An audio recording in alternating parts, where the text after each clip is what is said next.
For more on the two sessions and its significance for China and the world, we're joined now by Liang. She's a professor of economics at Willamette University. So, Professor, a major number that many around the world look for during the two sessions, that GDP growth number. No number this year. I'd like to get your take on that first.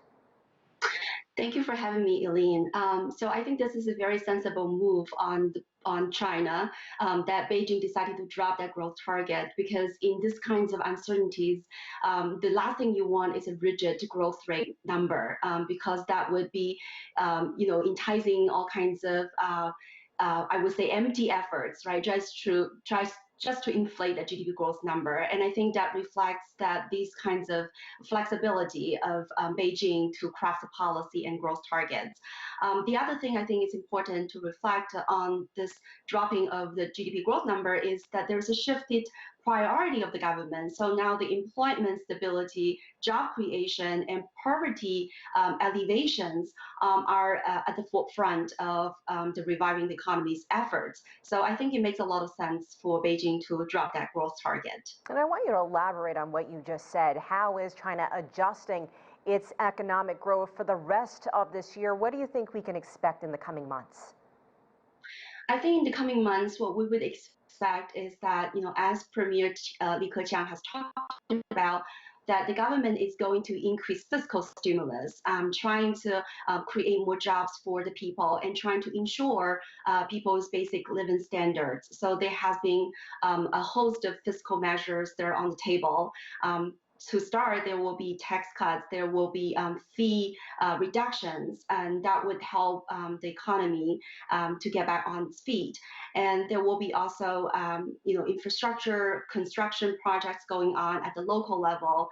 The local governments has been given a higher quota, about 3.75 trillion yuan special purpose bond issuance.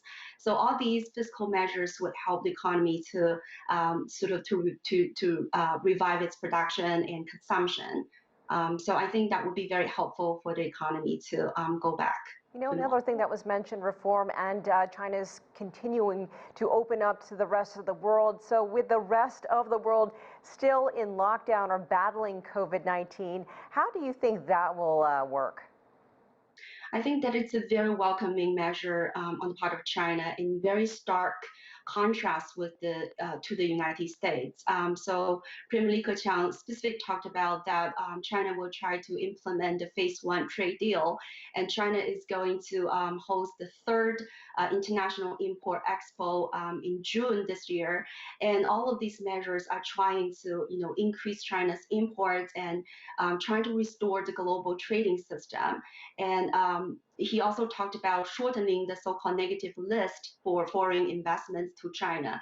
So again, I think in this great economic hard times, I think countries should embrace that multilateralism and trying to uphold, global trade and investment, and trying to, cope with the global pandemics and economic fallout together. So I think in this case, China is taking a lead role in restoring this kinds of global trading and investment system, and that will be very welcoming for the post-pandemic world economy.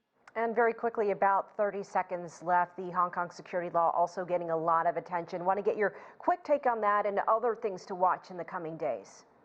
Right. I think this is very controversial. On the one hand, I think it makes great sense for China, for Beijing to pass the law to safeguard sovereignty and security. But on the other hand, it does bypass the Legislative Council of Hong Kong, and so that it probably worsen the divide in Hong Kong, and also prompt all these U.S.'s condemnation. And the markets also got really rattled, and that increased uncertainty. So I think we'll just have to wait and see how this is evolved and going to roll out in the next few months. All right, Liang, thank you so much for joining us. We appreciate your time. Thank you.